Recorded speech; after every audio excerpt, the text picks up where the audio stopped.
We want to keep subject lines intriguing, but professional and about them, not you. We always want to provide value before making any type of ask. One little quip that I like to say here is sell a conversation, not the pitch. You want to get them on the phone. You're not trying to pitch them right off the bat. 80 to 90% of the message should be about them, not you. Goes back to the old saying, Dale Carnegie, to be interesting, be interested. Initiating becoming a hiring machine sequence in 3, 2, 1.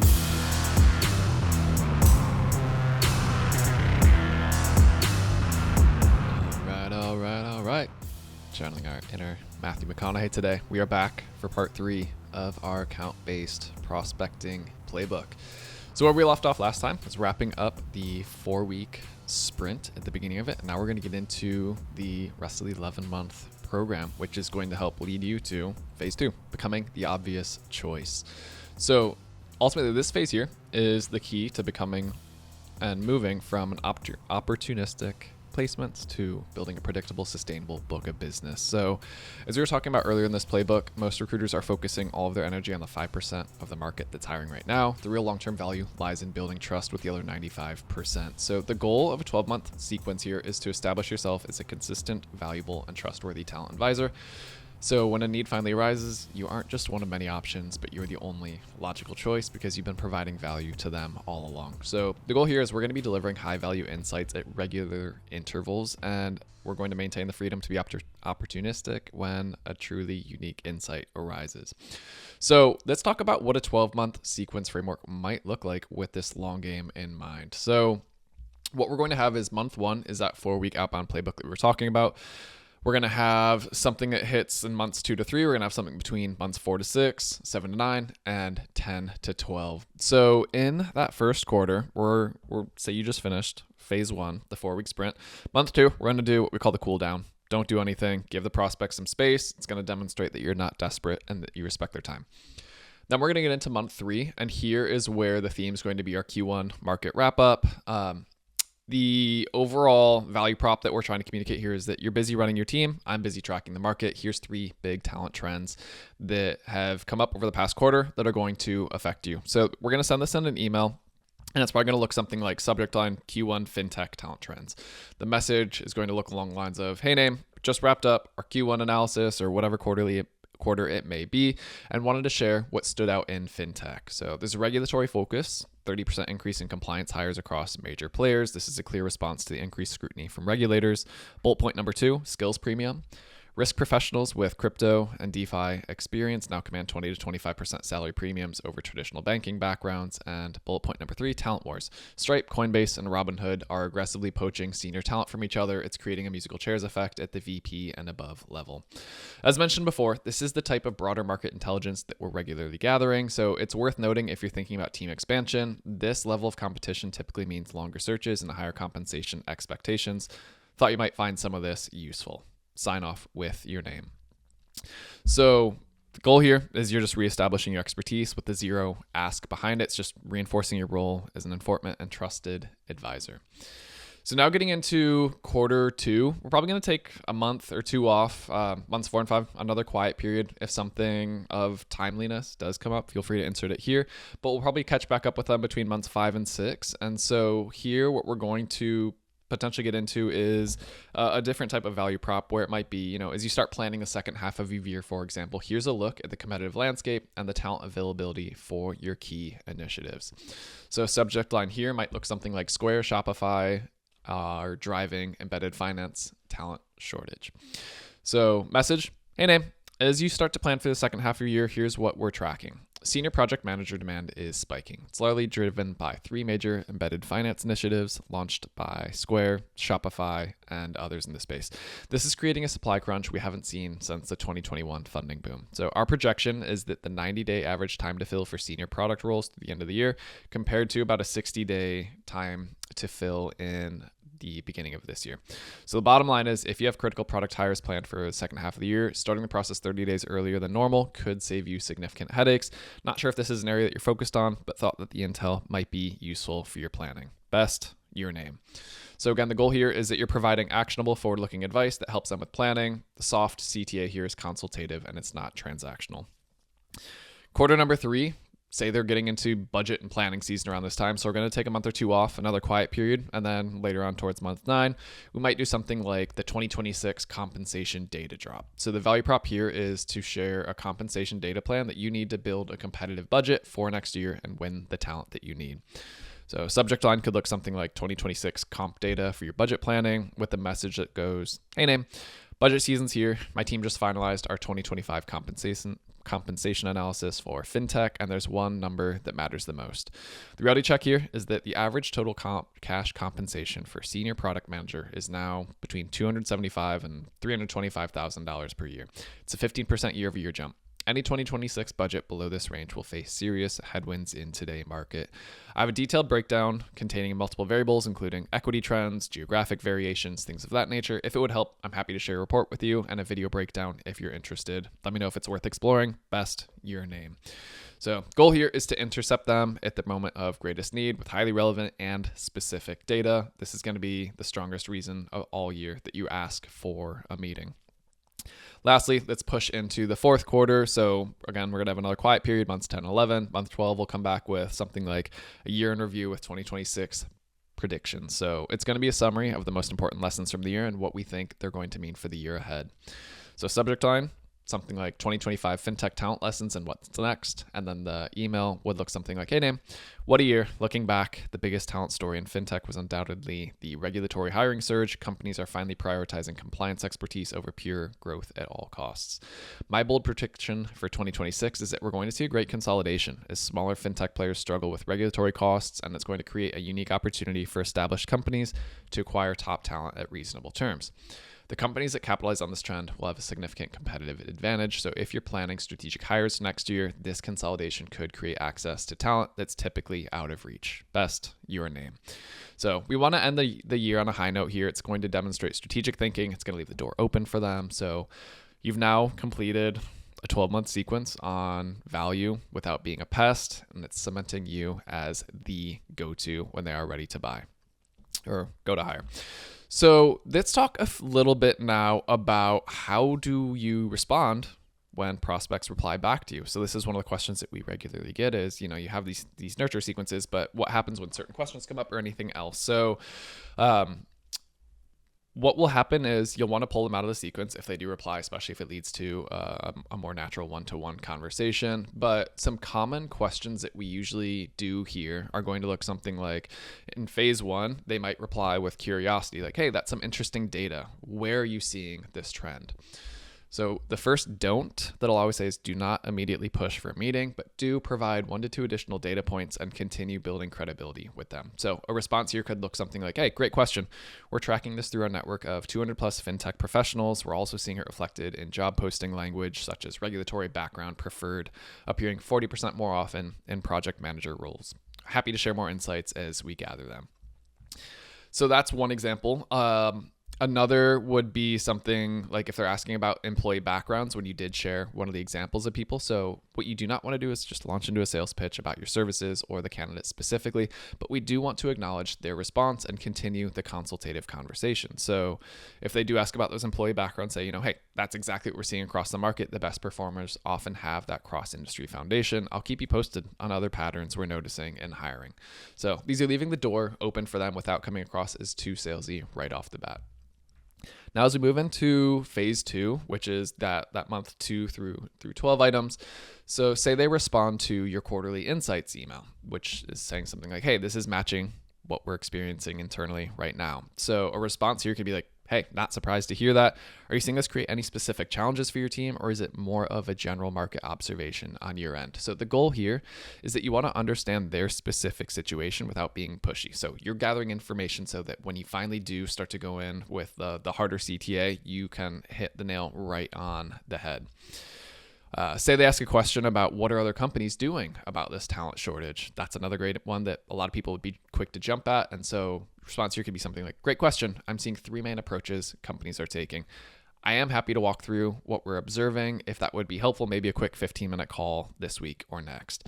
So here you will want to use their curiosity as a reason for the meeting, but it's not in a pushy standpoint. It's a follow-up on what they want to speak to and then saying, hey, it's easier to talk through on the phone versus a long email, something like that. Now, on the flip side of it, common objections. We all get objections all the time. So there's probably 4 objections that we'll regularly see over the course of this. So first one, I'm sure you all hear time and again, is we don't use external recruiters. So response to something like this could be, hey, totally understand. Most of my best clients said the same thing initially. I'm not trying to sell you on recruiting services today. I'm just sharing market intel that might be useful for your planning. Whether you hire internally or use partners, the market dynamics affect everyone in the same way. So it helps to disarm them a little bit and see that you're not coming just to try to get their services, leaves the door open, and sometimes they come back to you and they do remember you later on because you weren't that pushy recruiter. Another one, what are your fees? Hey, great question. This shows you're thinking about this seriously. I'm curious, what's prompting this question? Are you looking to make a specific hire, or are you just trying to get a sense of the market? If you have a role in mind, I'd love to understand what you're looking for. That'll help me give you a more relevant answer.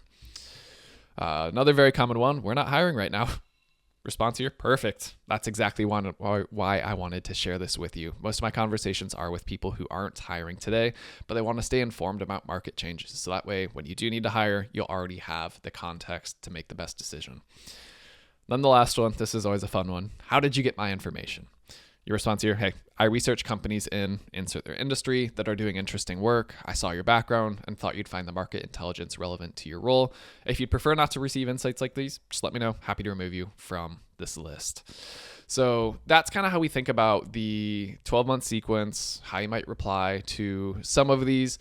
And now the final part I want to get into today is using different channels within your communication. So email, phone, all of the normal ones. So as we do get into some lists, let's talk about email first, because that's your primary relationship building tool at the end of the day. It's the backbone of everything we've covered so far, and for good reason. It's the most scalable, trackable, and professional channel for delivering a lot of market intelligence like this. So why it works so well with account-based prospecting is because it's low friction.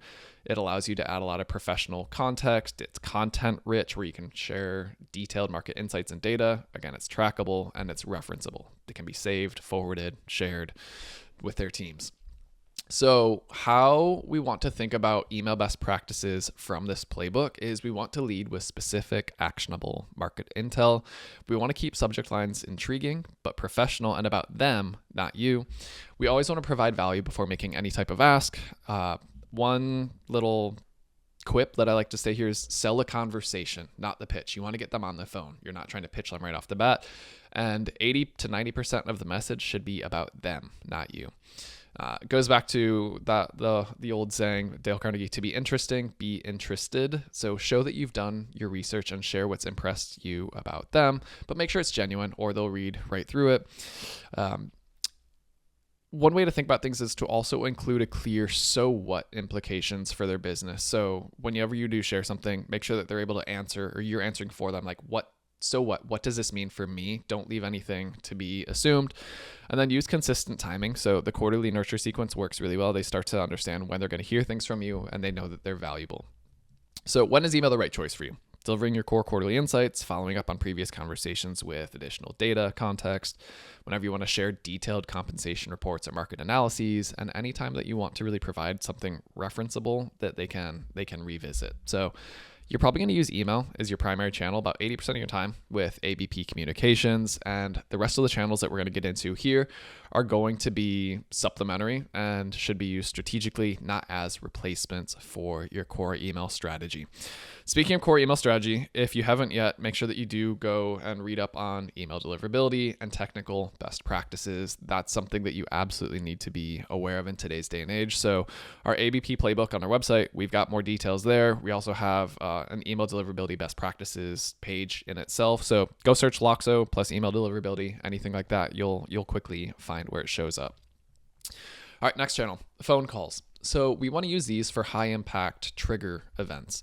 So with the long-term nurture sequence, unannounced phone calls can be seen as moderate to high risk. The reason that I say that is that a prospect who isn't actively hiring will likely see a random call as an unnecessary interruption, especially if it's not expected. So a phone call can be justified and powerful when a specific trigger event occurs, and that's what we want to pair this up with, and it's going to show that you're paying close attention to them and not just running a generic sequence. So what are some of these trigger events? It could be major company news, such as they announce a huge funding round, a merger, an acquisition, a new product launch, that they're hiring, things like that we already know.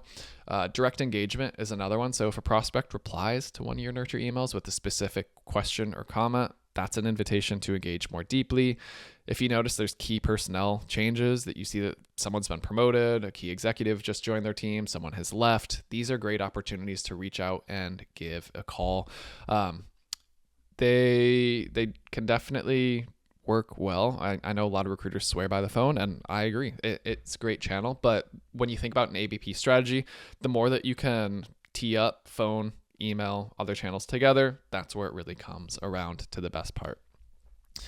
Another channel, LinkedIn DMs. Usually recommend that we use these for a light touch engagement. So it's best used as a secondary informal channel for quick, low pressure interactions. It's not the place for you to really share your main quarterly data reports or anything like that, but think of them as a way to add a friendly human touch between your more substantial email touch points. So when to use LinkedIn DMs would be something like sharing a relevant article. So say you find a great third-party article, it directly relates to your prospect's industry or a conversation that you've had. This is a great opportunity to use a DM. Say like, hey Nam, saw this McKinsey article on the future of AI and drug discovery and immediately thought of our conversation last quarter. Figured you might find it interesting. Drop the link. That's it. Some other ways, commenting on their activity. So say that this is someone who does share items or is active on the LinkedIn platform. Say they publish a post, they're featured in company update. A DM is a great way to acknowledge it personally without clogging up their email. So an example here could be like, hey, saw your post on building engineering culture. I loved it. Your point about having a growth first fixed mindset really resonated. Maybe add another 1 to 2 sentences about why it specifically resonated with you, and then end it at that. So those are the main ones that I'd probably recommend. Text, SMS is probably the final one that people might ask about. I wouldn't use it for unsolicited prospecting or nurturing. Once you have a solidified relationship in place, you can ask them, hey, text is really easy. WhatsApp is really easy to send quick updates on anything so we don't get buried in the email inbox. But that's definitely one that I would say hang tight on. Do not use for cold outreach, but wait until you have some type of approval from them or an opt-in to get into that. All right, last part for today that I want to get into is how do we know if this approach of account-based prospecting is actually working for us? So what I like to do here is think of this prospect as a funnel that will break into 6 phases, and you can define these on your own. But what I usually do is I start with the top of the funnel being the biggest, and this is the unaware phase. You know this prospect exists. This prospect does not know that you exist. It's an easy one. Next one is aware, which is you know this prospect exists and they know that you exist. So this could be understood by they visited your website, they've opened an email from you, they've answered a phone call, they've clicked on an ad that you've served. Anything like that, that's an easy way to at least know like, hey, they've at least seen us. They are aware of us. The next one is what I'll call interested. So here they have signaled an active interest in you. So they've either opted into your quarterly newsletter, they've attended a webinar that you've hosted, they've replied to an email and said something like, that's interesting, keep me posted on this, or let's continue the conversation later on. Fourth stage is what I'll call considering. So they have expressed an active interest in learning more about your services specifically. So they replied to that email, they've answered your call, and they've requested for more information to pursue the conversation at a more a deeper business level. Fifth stage is selecting. So they're actively evaluating your services. You've sent them a proposal, you've given them a quote, you've sent a contract their way, something in this nature. Then the sixth stage, they're a customer, they're a client, ta-da, everything's great. So for each of these, I'd say they're going to be unique to your company. So I'd think about how you want to figure out what stages are people at. But the goal here is that if you have these stages and you know your true company list that you want to be targeting, you can start to map each account over to what stage they are in the funnel. And over time, you should see, in the beginning, you'll see a lot of people in that unaware, maybe aware stage. Over time, you should start to see more of them graduating from that to aware, to interested, to considering, and you should see a significant number sitting in that portion of the funnel with you. And that's what you want, because you want people sitting in that aware, potentially interested phase. Because again, they might not be hiring right now, they will in the future. So the more people you have in that bucket, the more likely you are to be their first call. So all in all, that wraps this ABP series. I hope you got a lot out of this. This was a fun one to write up and research and be able to share with you all. So if you have questions, I'm happy to geek out on this. Our team loves account-based prospecting. We're happy to share with you how to make this work within your organization. So be sure to give us a shout if there's ever anything we can help with. podcast@loxo.co, sales@loxo.co, personally sam@loxo.co if there's anything I can help you with as well. So that concludes our ABP series. Hopefully we get to some success stories before long with some people who have implemented this well. All right, thanks for listening, y'all. Bye.